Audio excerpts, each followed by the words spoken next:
Bonjour, ici Patrick Leroux, expert en motivation et performance. Dans cette vidéo, vous allez apprendre comment trouver votre âme sœur. J'espère que c'est déjà fait. Si ce n'est pas le cas, eh bien, écoutez bien les conseils qui suivent parce que vous allez adorer.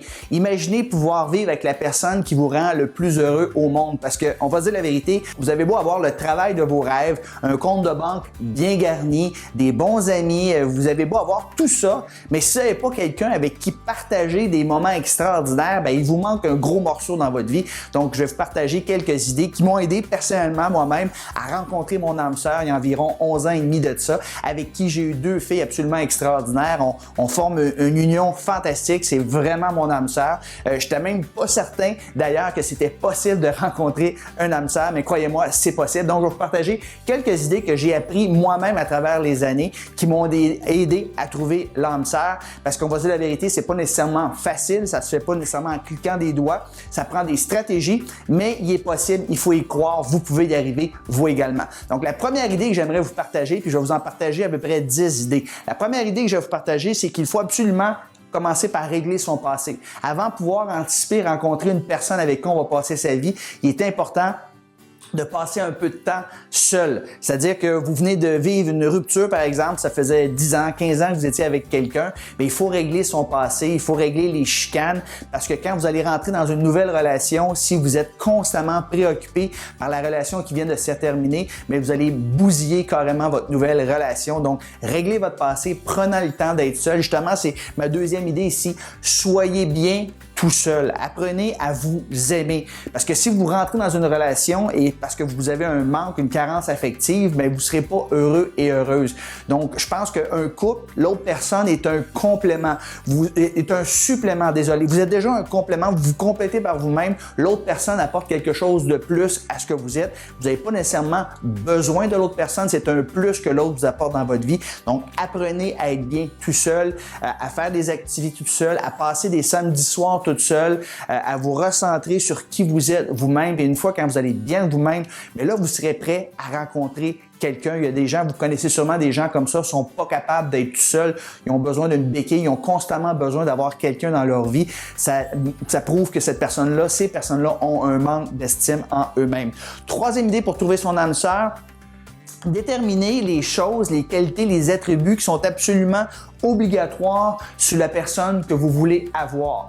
Alors, faites une liste soyez pas trop quand même, là, faites pas une liste de 100 choses, mais au moins 10 qualités que vous recherchez chez l'autre personne, une personne qui est honnête, qui est transparente, qui est avenante, qui est polie, quelqu'un qui est, par exemple, qui respecte ses promesses. Alors, faites une liste des choses que vous cherchez, que vous voulez absolument. Peut-être que vous cherchez un sportif parce que vous êtes sportif et vous aimeriez partager des activités avec cette personne-là. Alors que si vous êtes toujours parti à faire des activités puis vous trouvez un conjoint qui est très sédentaire et qui fait absolument aucune activité, bien, il risque d'avoir un problème. Vous ne passez pas trop de temps ensemble. Donc, déterminez les choses qui sont absolument obligatoires chez l'autre personne.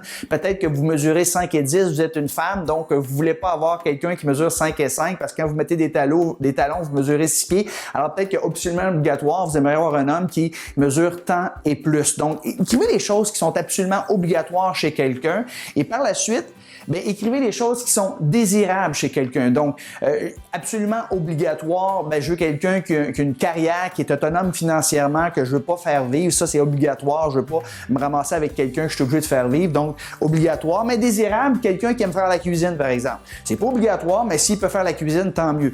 Désirable, quelqu'un qui parle anglais. Alors, ça serait intéressant si on voyage, bien, capable de se débrouiller en anglais. C'est pas obligatoire, mais ça serait désirable. Donc, qualité obligatoire, qualité désirable. Et finalement, cinquièmement, écrivez des choses qui sont non négociables. Alors, il y a des choses qui sont non négociables, par exemple, vous voulez pas, juste un exemple rapidement, quelqu'un qui fume. Dans mon cas, c'était sur ma liste de qualités qui étaient non négociables. Une fumeuse, je voulais rien savoir de ça. Je trouve que ça pue, ça donne mauvaise haleine dans la maison. Une autre chose qui peut être non négociable, par exemple, c'est quelqu'un qui est alcoolique, quelqu'un qui prend de la drogue. C'est non négociable, vous voulez pas embarquer dans un tel type de relation. Donc, il est important d'identifier parce que des fois, on trouve quelqu'un qui a absolument toutes les qualités qu'on veut, mais il y a un paquet de défauts on veut vraiment pas. Donc, on veut les qualités, mais on veut pas avoir les défauts également lorsqu'on rentre en relation avec quelqu'un, lorsqu'on cherche son âme sœur. Maintenant, sixième idée pour trouver votre âme sœur, évaluez-vous honnêtement. Soyez très honnête, faites un point. Par exemple, si vous cherchez quelqu'un physiquement qui vous plaît, vous la voulez telle ou vous le voulez tel comme ça, et vous voulez par exemple exemple, si on donne une chiffre de 8 sur 10, vous voulez trouver quelqu'un qui est 8 sur 10. Hein? Vous ne cherchez pas absolument le pétard, le canon, mais vous voulez quelqu'un qui est désirable et c'est tout à fait légitime de trouver quelqu'un avec qui on a de l'attirance parce que souvent, notre âme sœur, notre conjoint, notre conjointe, et la différence avec un ami, c'est la chambre à coucher. Alors, il faut vraiment que la personne soit désirable pour nous. Donc, si vous cherchez un 8 sur 10, bien, évaluez-vous honnêtement et comment vous donnez-vous sur 10? Si vous êtes un 5 ou un 6 sur 10, bien, peut-être que vous visez trop haut en cherchant un 8 sur 10. Si vous êtes un 6 sur 10, bien, cherchez peut-être un 7 sur 10. Donc, il est important de s'évaluer. On ne peut pas demander à l'autre ce qu'on ne peut pas offrir soi-même. Donc, c'est une erreur que beaucoup de gens font lorsqu'ils cherchent l'âme sœur. Ils cherchent le jackpot, mais ils ne sont pas eux-mêmes le jackpot, donc ça ne fonctionne pas. Numéro 7. Mettez-vous en forme, vous désirez trouver l'âme sœur. Une des premières choses que vous devriez faire, c'est de vous inscrire au gym ou faire une activité sportive qui va faire en sorte que vous allez peut-être perdre ces kilos en trop. Et ce que ça va faire, surtout lorsque vous remettez en forme, lorsque vous mangez bien, vous faites de l'exercice, ça va vous donner énormément de confiance et d'estime en vous-même et vous serez beaucoup plus attirant et attirant par rapport au sexe opposé. Numéro 8, évitez les gens qui sont déjà en couple. Vous voulez trouver l'âme sœur, mais la vie est tellement compliquée déjà. Pourquoi se compliquer encore plus la vie? Il est malheureux ou elle est malheureuse dans son couple. Laissez-lui terminer ses affaires, puis prenez pas un rebound non plus, quelqu'un qui vient juste de terminer une relation de couple qui n'a pas encore réglé son passé. Alors, focalisez votre temps, votre énergie sur des gens qui sont disponibles, qui ont déjà réglé leur passé et évitez les gens qui sont déjà en couple parce que vous allez vous faire mal, vous allez vous blesser, même si la personne semble être votre âme sœur, ça fonctionnera probablement pas.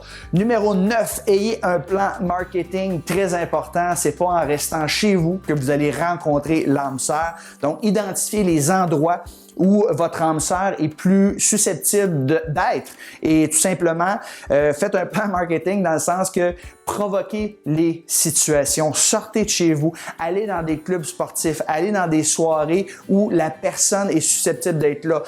Vous êtes invité dans une fête d'amis où il va y avoir plein de nouvelles personnes, bien, même si ça vous tente pas, déplacez-vous puis allez à cette fête d'amis. Ça peut être sur Internet. Aujourd'hui, il y a beaucoup de réseaux qui existent où vous pourrez rencontrer votre âme sœur. Qui sait? Il faut servir la technologie, ça existe, c'est là. Donc, les chances sont moins grandes, mais il y a quand même des chances. J'ai même quelqu'un de très proche qui a rencontré son âme sœur sur Internet, son mari, ont 2 enfants aujourd'hui. Donc, oui, c'est possible. Il faut un plan marketing. Il ne faut pas surtout rester chez soi puis attendre que l'âme sœur cogne à notre porte. Ça risque pas d'arriver. Donc, provoquer les choses. Et finalement, dernière idée, s'il vous plaît, apprenez à vous vendre. Et une des choses que vous devez faire, c'est d'écouter plus que vous parlez. Intéressez-vous à l'autre.